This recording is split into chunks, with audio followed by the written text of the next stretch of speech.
What's up everyone, this is FP Sticks bringing you some more Go Battle League battles here in the Great League, and in today's video I'm going to be showcasing a team that is utilizing one of the biggest core breakers in the Great League meta right now.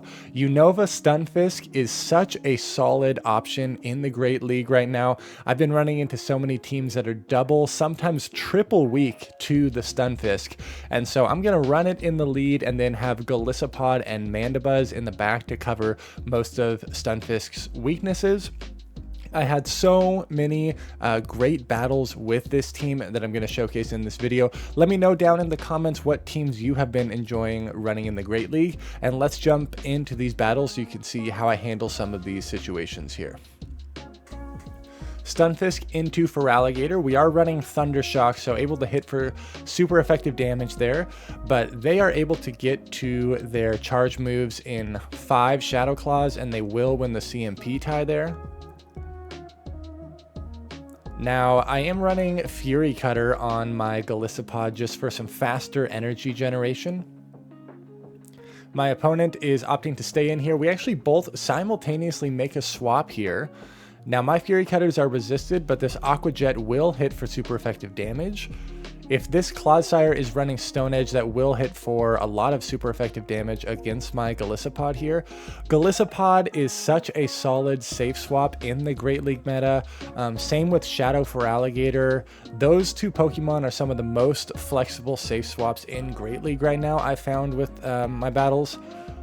I've also found Blastoise to be a really solid safe swap, and I'm going to have a video upcoming where I'm getting very close to leaderboard range of rating running Blastoise on the safe swap as well.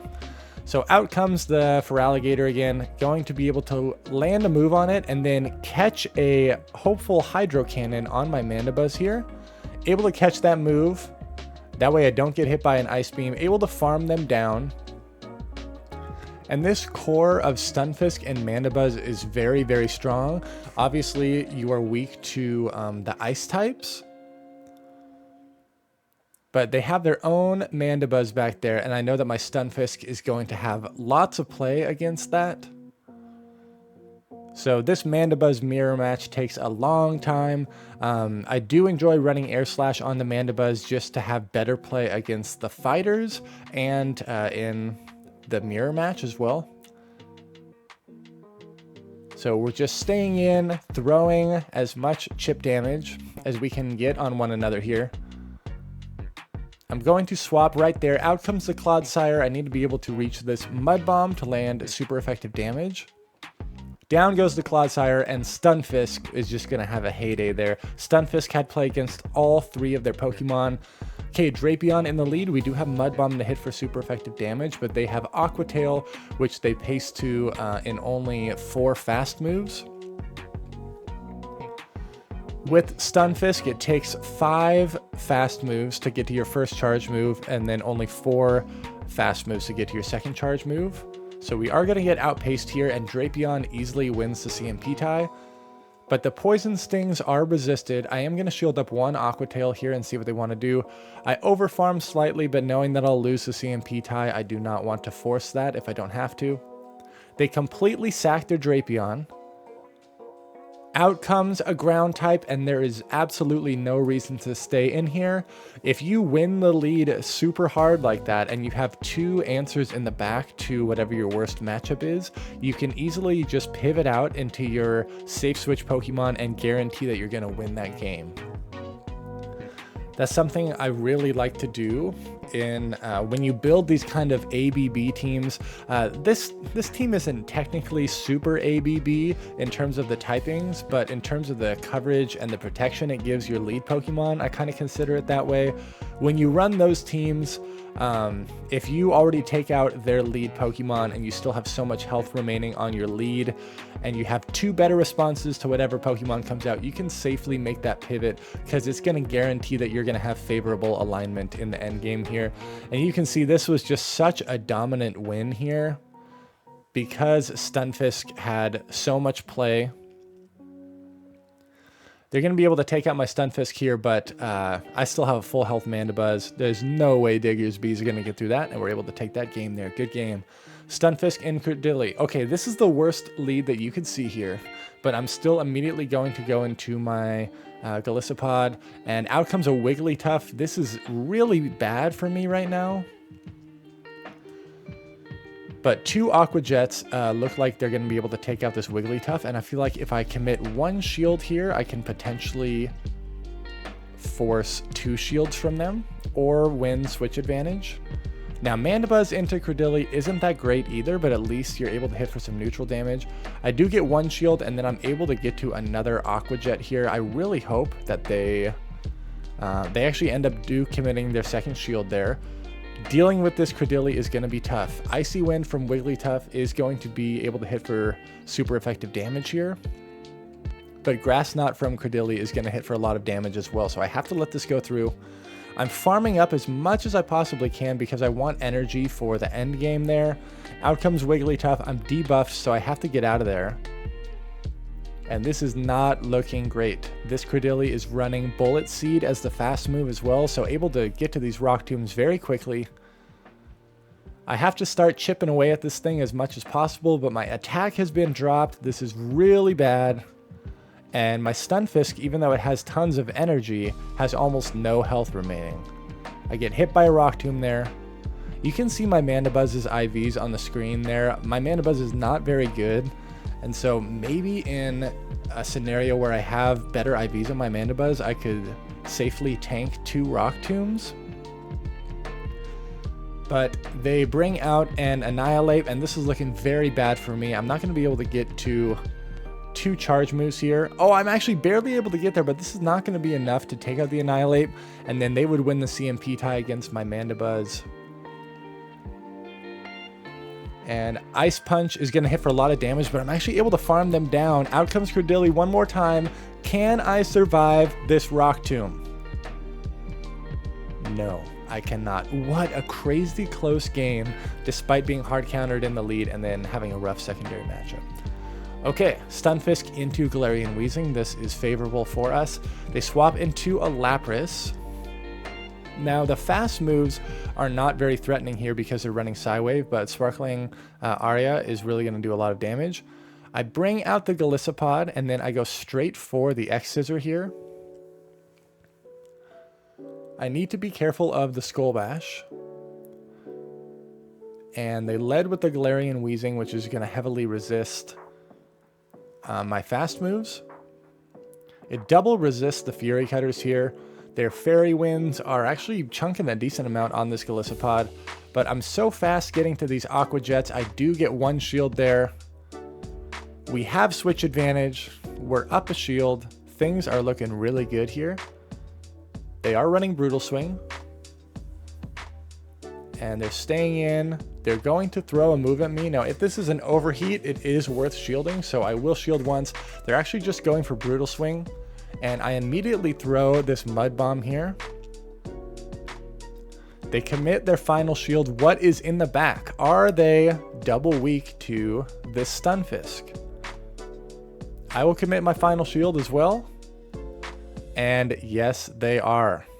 Weezing in the front, Mandibuzz in the back. Stunfisk has so much play here. I'm going to throw 1 Discharge and then swap into my own Mandibuzz, banking energy for later against that Weezing. However, I do lose CMP in that matchup, but nothing that the Weezing is going to throw at me should be able to one-shot my Stunfisk from that range. I'm also over farming to try to delay the switch clock or put me in control of the timing here.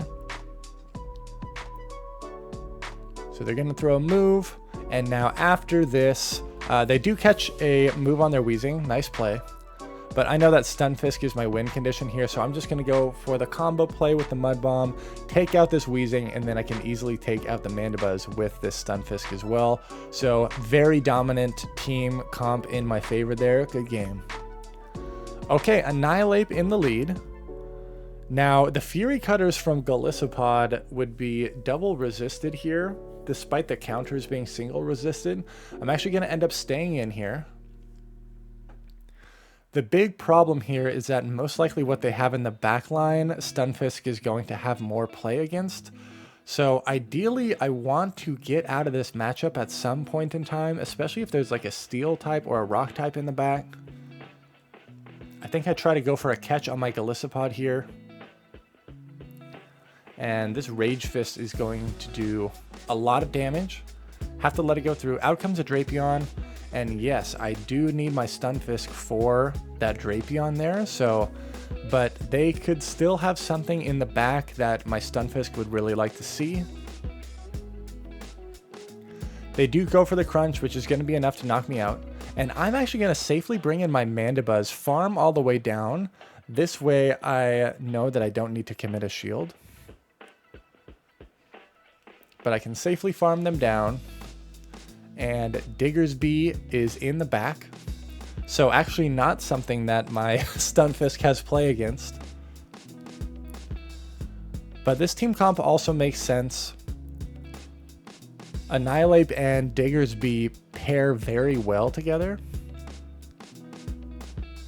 These matchups with Mandibuzz really take a long time because of how bulky Mandibuzz is. Same with Diggersby. I'm just chipping this as low as possible. And then I'm hoping that my Stunfisk can kind of clean up the end game here. I let this Fire Punch go through.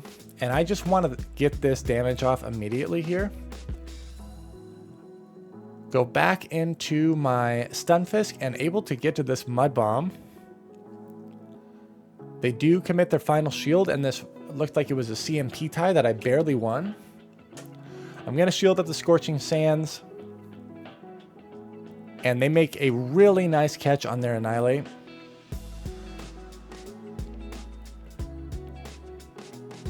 Unfortunately, their Diggersby is able to get to a move here, and this is just going to be so close. They're going to be able to knock me out, and then my Mandibuzz cannot reach a move before the Diggersby gets to a Fire Punch.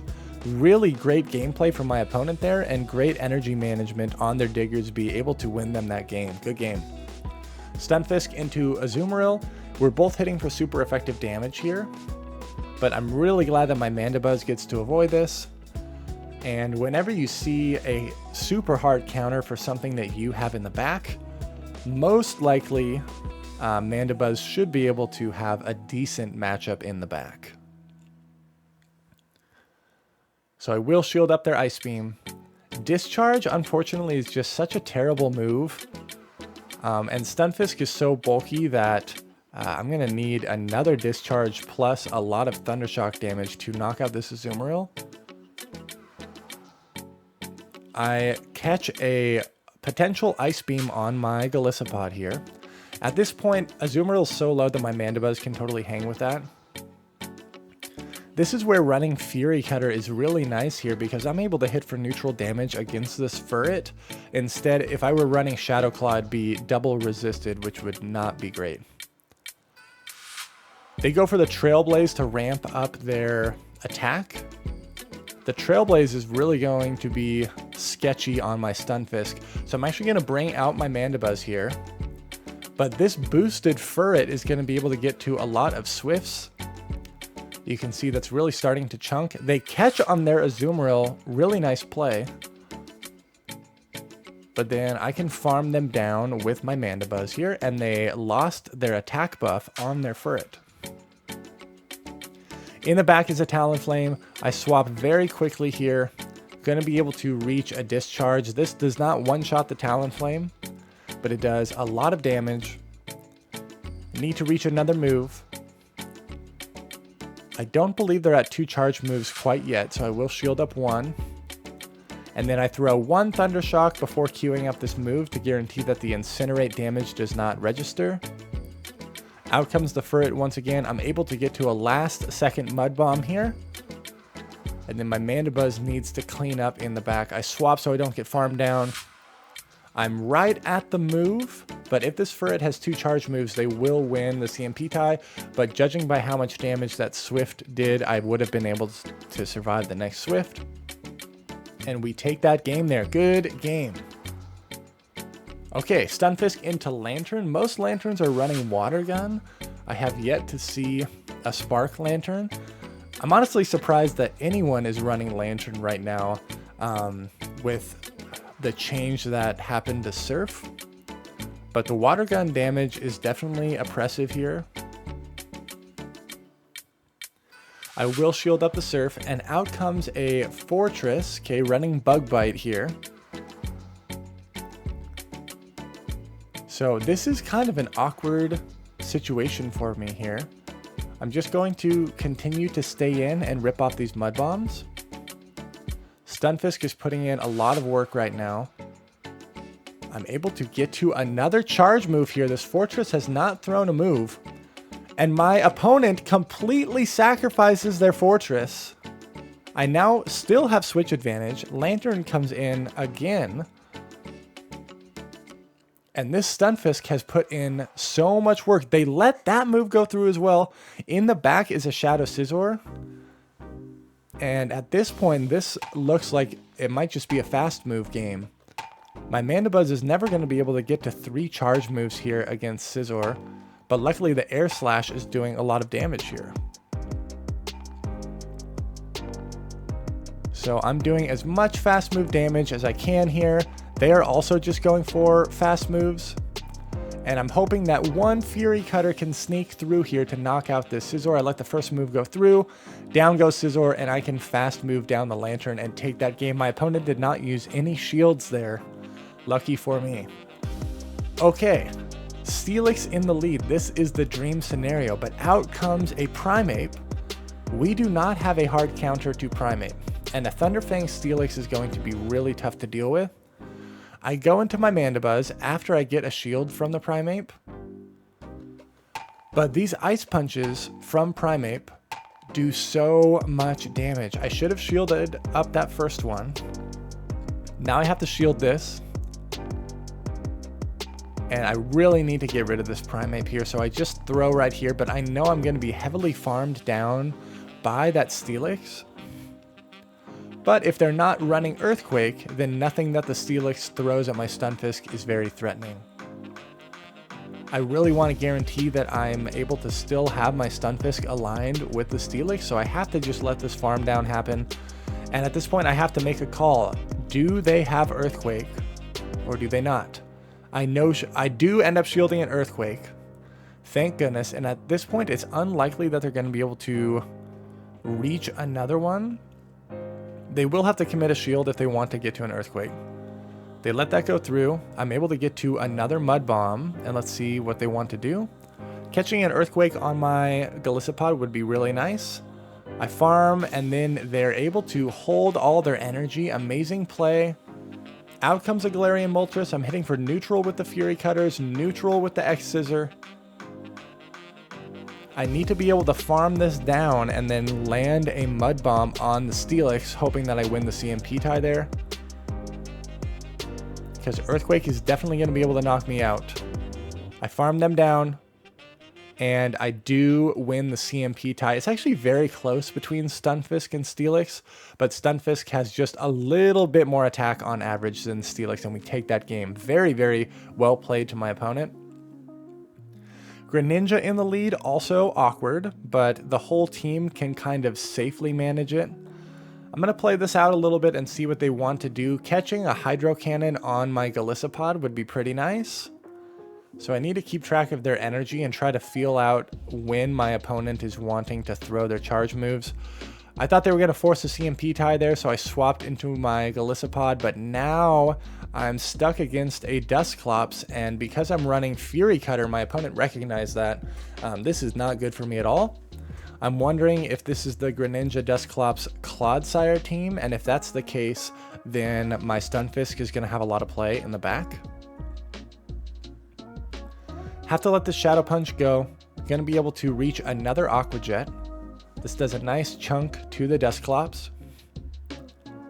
And I immediately swap into my Mandibuzz here, knowing that my Mandibuzz has play against Greninja and Clodsire in the back if they do end up having a Clodsire. Hydro Cannon's going to hit for a lot of damage, but I have to let this first one go through. I want to see where my opponent wants to spend their final shield. They let that go through, and they're able to get to a last second move here. I'm really hoping this is Night Slash, but they were able to be at another Hydro Cannon. I'm just putting all of my faith into Stunfisk here. They actually have a Shadow Scizor in the back. So luckily Stunfisk still has good play into this. Gonna throw another Mud Bomb here. My opponent can make a catch, which is gonna be very scary if they end up doing that. I know Scizor wins the CMP tie. Do they bait me here or do they go Trailblaze? They bait me with Night Slash. And then we both simultaneously swap there. I'm able to farm down the Dusclops. And if this is a Night Slash, I think I barely survive. I do barely survive that, and we are able to take out that Scizor. Very dynamic game there from my opponent. Well played, but Stunfisk really came through once again. Looks like final battle of the video here, potentially. Up against the Shadow Scizor in the lead. This is definitely where, honestly, both Stunfisk and Mandibuzz really can handle Shadow Scizor, which is a very common pick in the meta right now. Now, I was pretty slow to the swap in right here. And because I'm running Air Slash, I don't get to these dark moves quite as fast as I would if I was running Snarl, and I'm only hitting for neutral damage here. But it's looking like 3 Ice Punches plus the Hex damage is going to be very close to knocking me out. If this is Ice Punch, I'm hoping that I barely survive. I do, and I'm able to reach this foul play. Let's see what my opponent wants to do. They still give me switch advantage, thank goodness. The Scizor is going to get a little bit more energy here, but I have tons of energy stored on my Stunfisk here. I'll shield up this move. They do go for Trailblaze, and they're opting to stay in here. They did ramp up their attack. I have 2 moves stored. Going to throw the second Mud Bomb here and see what they want to do. They commit both their shields. Trailblaze would probably be lethal from this range since they're already boosted. They bait me, nice play. I go straight for the Mud Bomb here to hopefully knock out the Scizor. And in the back is a Mandibuzz. This is so favorable for us. We're able to take that game. Best of luck with your battles in the Great League. Give this team a try. Man, I really have been enjoying using Stunfisk. It's a solid core breaker in this meta. If you appreciate the content, make sure to like, comment, and subscribe. Thank you everyone so much for watching, and I'll see you in the next video.